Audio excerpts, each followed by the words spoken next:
Hey guys, welcome to our YouTube channel. दोस्तों, आप सभी का हमारे यूट्यूब चैनल में स्वागत है। दोस्तों, आज का क्लास काफ़ी इम्पोर्टेंट होने वाला है। जिन लोग भी आईसीआर टेक्नीशियन का एग्ज़ाम देंगे तो आज उनके लिए हम लाए हैं प्रीवियस ईयर का क्वेश्चन डिस्कस करेंगे। पीवाई की क्वेश्चन डिस्कस करेंगे, वो भी जीके का। जीके क्योंकि आपका 25 नंबर का आना है, तो इस 25 नंबर कहीं नहीं जाए तो हम एक एक क्वेश्चन को डिस्कस करेंगे। दोस्तों, वीडियो को स्टार्ट करने से पहले आपसे रिक्वेस्ट है, प्लीज़ मेरे चैनल में आप नए हैं तो प्लीज़ लाइक कर देना क्लास को और साथ में सब्सक्राइब कर देना, जिससे आने वाले वीडियो आपको मिले। तो बिना देर किए हुए एक एक क्वेश्चन को हम पढ़ते हैं। तो पहला क्वेश्चन पूछा जा रहा है, how many schedule the Indian constitution.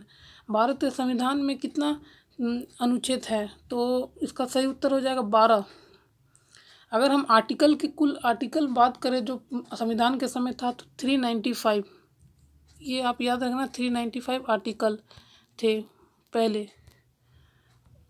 बढ़ते हैं अगला क्वेश्चन की ओर। अगला क्वेश्चन में पूछा जा रहा है, the Indian constitution was adopt. भारतीय संविधान कब एडॉप्ट किया गया यानी अपनाया गया? 26 नवंबर 1939 को। बता दें दोस्तों, 26 जो नवंबर है इसे कानून दिवस भी कहते हैं, कानून यानी कॉन्स्टिट्यूशन डे भी कहते हैं, कॉन्स्टिट्यूशन डे। ये आप याद रखना, काफ़ी इम्पोर्टेंट है दोस्तों। बढ़ते हैं अगला क्वेश्चन की ओर। अगला क्वेश्चन में पूछा गया था कि in a nuclear reactor one of the following use of fuel. जो नाभिक के रिएक्टर है तो उसमें कौन सा फ्यूल यानी कौन सा फ्यूल का उपयोग किया जाता है? तो इसमें यूरेनियम का यूज़ किया जाता है। ये काफ़ी रिएक्टिव होता है दोस्तों। अगर हम इसका एटॉमिक नंबर की हम बात करें तो 92 एटॉमिक नंबर है। ये भी काफ़ी मोस्ट इम्पोर्टेंट है दोस्तों। ऑप्शन नंबर बी सही हो जाएगा। बढ़ते हैं अगला क्वेश्चन की ओर। अगला क्वेश्चन में पूछा गया है, द फर्स्ट मुस्लिम रूलर व introduce the system of price control. इनमें से कौन सा ऐसा मुस्लिम शासक था जो अपने समय मार्केट सिस्टम को पूरा प्राइस कंट्रोल कर दिया था? तो इसका सही उत्तर हो जाएगा option number D, Alauddin Khilji. Alauddin Khilji, इनका एक नाम है दाग ए चेहरा। दाग ए चेहरा एक प्रणाली लाया था, जो भी उसके सिपाही था उनका फेस पर आपका दाग कर देता था। तो इसका उत्तर आ जाएगा आपका अलाउद्दीन खिलजी। अगर हम बलबन की हम बात करें तो बलबन ने आपका सजदा ए ए इसे आयरन ब्लड मैन ऑफ कहा जाता है, ब्लड मैन। ये एक क्रूर आपका शासक था और बलबन ने ही आपका नवरोज फेस्टिवल लाया था। नवरोज ये एक फारसी फेस्टिवल है। तो ये कुछ एक्स्ट्रा फैक्ट है दोस्तों, आपको जानना काफ़ी इम्पोर्टेंट है। बढ़ते हैं अगला क्वेश्चन की ओर। अगला क्वेश्चन पूछा गया है, Tansen a great musician was court of. Tansen जो था वो किसके कोट पर आया था? तो ये अकबर के समय आया था। तानसेन फेस्टिवल भी मनाया जाता दोस्तों, ये ग्वालियर एमपी में मनाया जाता है, ये याद करना। और तानसेन की हम बात करें तो दोस्तों ये आपका म्यूज़िक से रिलेटेड थे। बढ़ते हैं अगला क्वेश्चन की ओर। अगला क्वेश्चन में पूछा गया था, who among following the attend all the 3 round table conference. इनमें से कौन कौन थे जो कि कांग्रेस के जो राउंड टेबल हुए थे, सारे राउंड टेबल में पार्टिसिपेट किए थे? तो इनमें आ जाएगा और सही उत्तर बी आर अम्बेडकर जी आ जाएंगे। तो बी आर अम्बेडकर जी को कहा जाता है फादर ऑफ इंडियन कॉन्स्टिट्यूशन। इन्हें हमारा भारतीय संविधान का जनक कहा जाता है क्योंकि इन्हीं की रचना था। बढ़ते हैं अगला क्वेश्चन की ओर। अगला क्वेश्चन पूछा गया था, where is the national sugar institute. इनमें से शुगर इंस्टीट्यूट कहाँ पर है? दोस्तों, जैसे कि ये क्वेश्चन आप देख रहे हैं, मैंने आज के ही सेशन में कराया है, तो उसमें भी काफ़ी डिटेल में सब कुछ बताया है। प्लीज़ उस सेशन को देखना ना भूले, उसका लिंक मैं डिस्क्रिप्शन पर दे दूँगा। तो इस क्वेश्चन का उत्तर हो जाएगा आपका कानपुर यानी यूपी। नेशनल शुगर इंस्टीट्यूट कहाँ पर है? कानपुर में। बढ़ते हैं अगला क्वेश्चन की ओर। अगला क्वेश्चन में पूछा गया था, a national leader whose birthday observe on national education day on 11 नवंबर।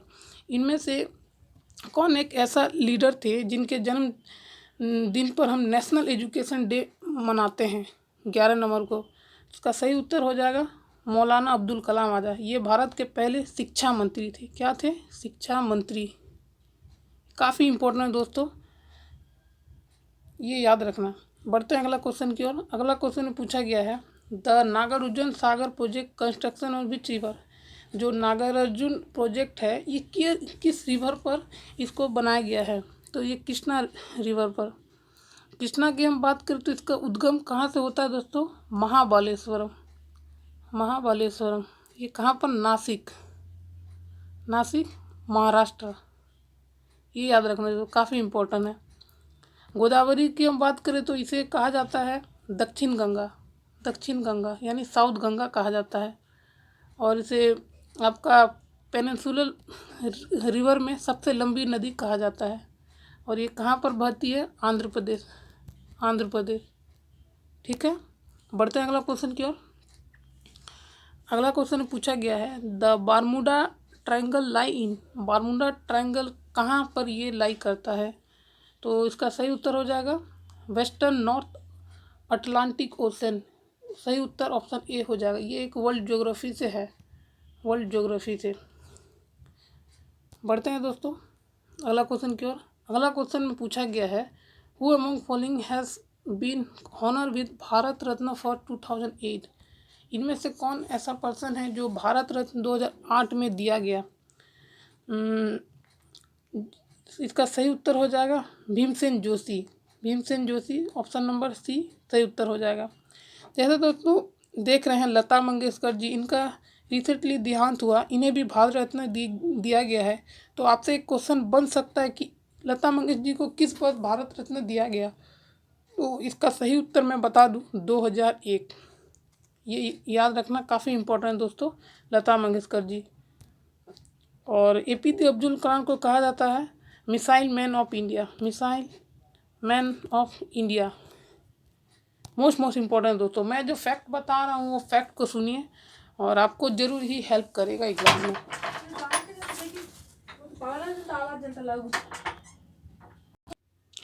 जी हाँ दोस्तों, हम जो फैक्ट आपको एक्स्ट्रा फैक्ट बता रहे हैं ये काफ़ी यूज़फुल है। आप मेरे बात को ध्यान से सिर्फ सुनिए, ठीक है। बढ़ते हैं अगला क्वेश्चन की ओर। ये काफ़ी पुराना आपका करंट अफेयर है। Which of following first nuclear power submarine launch in 26 जुलाई 2009। वैसे तो इम्पोर्टेंट नहीं है ये, बट आप पढ़ लो, IS अरिहंत। बढ़ते हैं अगला क्वेश्चन की ओर।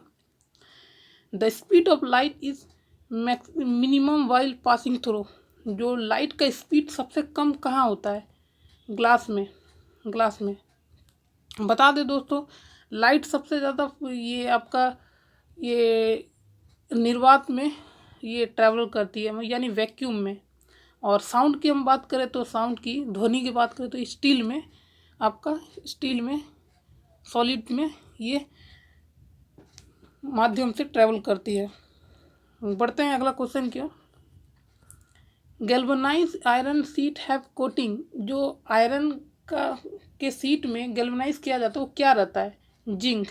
ऑप्शन नंबर सी सही हो जाएगा। जिंक का ऑटोमिक नंबर बात करें तो 30, ऑटोमिक नंबर 30 है।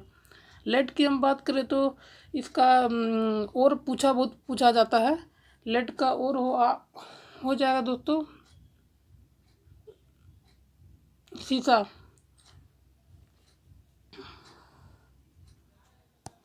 मुझे भी याद नहीं आ रहा है दोस्तों। बढ़ते हैं अगला क्वेश्चन की ओर। IBRDA also known. जो IBRDA है किस पर जाना जाता है? ये वर्ल्ड बैंक जाना जाता है दोस्तों, वर्ल्ड बैंक। जैसे कि वर्ल्ड बैंक के अंदर 5 ग्रुप है, उसके ही अंदर में आता है IBRDA इसमें आता है मीगा एवं बहुत सारा संस्था आता है, तो उसी का अंदर में काम करता है। वर्ल्ड बैंक की हम बात करें तो दोस्तों इसका हेडक्वार्टर बहुत पूछा जाता है। हेडक्वार्टर यानी मुख्यालय। मुख्यालय कहाँ है? Washington DC। Washington DC USA। और इसके जो चेयरमैन हैं मतलब प्रेसिडेंट हैं, उनका नाम है डेविड मालापास।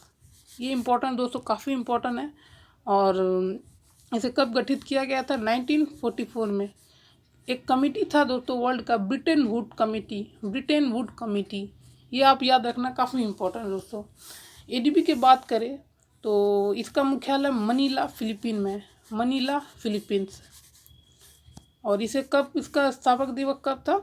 19 दिसंबर 1966 ये था दोस्तों। तो मैंने ये कुछ फैक्ट बता दिया, इसे आप याद रखना। पढ़ते हैं अगला क्वेश्चन की ओर।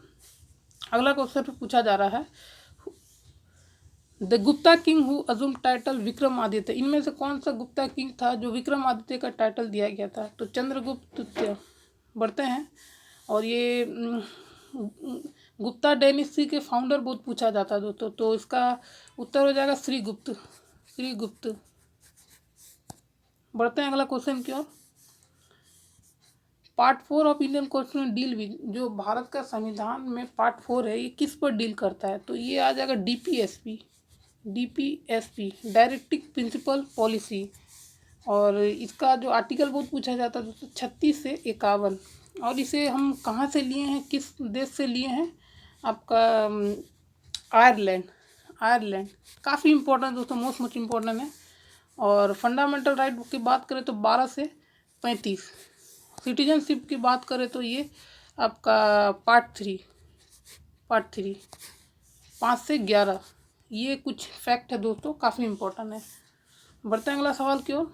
अगला सवाल में पूछा जा रहा है, which amend the following country European Union not adopt single currency, इनमें से कौन सा ऐसा यूरोपियन यूनियन के कंट्री है जो सिंगल करेंसी को यूरो में नहीं लिए हैं? तो इसका सही उत्तर हो जाएगा यूके। यूके का क्या है? पाउंड है, पाउंड। बाकी जो देख रहे हैं, फ्रांस देख रहे हैं, जर्मनी देख रहे हैं, स्पेन देख रहे हैं, ये सब में यूरो चलता है। और बता दें यूरोपियन यूनियन का बात करें, इसका मुख्यालय बहुत पूछा जाता है दोस्तों, इसका मुख्यालय कहाँ होगा? Brussels, Brussels Belgium, Belgium. और इसमें टोटल कितना सदस्य होते हैं दोस्तों? 27 सदस्य होते हैं। तो ये था इस क्वेश्चन का एक्सप्लेनेशन। बढ़ते हैं अगला क्वेश्चन की ओर। ये काफ़ी इंपॉर्टेंट दोस्तों, permanent member of UN security council, UN security council के परमानेंट मेंबर। तो इसका एक ट्रिक है, मैं आपको ट्रिक पहले बता देता हूँ, उसके बाद एक्सप्लेनेशन करूँगा। तो आप याद रखना, फेसर, फेसर, फेसर। जैसे कि इससे फ्रांस, अमेरिका, चाइना, इंग्लैंड, रसिया, ये 5 कंट्री है जो कि यूएन के परमानेंट मेंबर है। देखिए ऑप्शन में कहीं हमें दिख रहा है क्या? जी हाँ, दिख रहा है दोस्तों। जैसे कि यूएसए, यूके, फ्रांस, रसिया, चाइना। जी हाँ। तो ट्रिक ये आप याद रखना, फेसर, फेसर। ये काफ़ी हेल्पफुल रहेगा। और यूएन की हम बात करें तो इसका हेडक्वार्टर कहाँ है? New York, New York, America, USA. और इसकी स्थापना कब किया गया दोस्तों? 26 जून 1945, 1945। और इसके वर्तमान में चेयरमैन कौन है? एंटोनियो गुटेरेस, एंटोनियो गुटेरेस, जो कि पुर्तगाल के थे, पुर्तगाल से है। तो इस क्वेश्चन का एक्सप्लेनेशन ये था दोस्तों। अब बढ़ते हैं अगला क्वेश्चन की ओर। The book of, the author of book my country my life, जो किताब है माई कंट्री माई लाइफ है, इस बुक के लेखक कौन है? तो इसका वो सही उत्तर हो जाएगा लाल कृष्ण आडवाणी। तो ऑप्शन नंबर ए सही हो जाएगा। बढ़ते हैं अगला क्वेश्चन की ओर।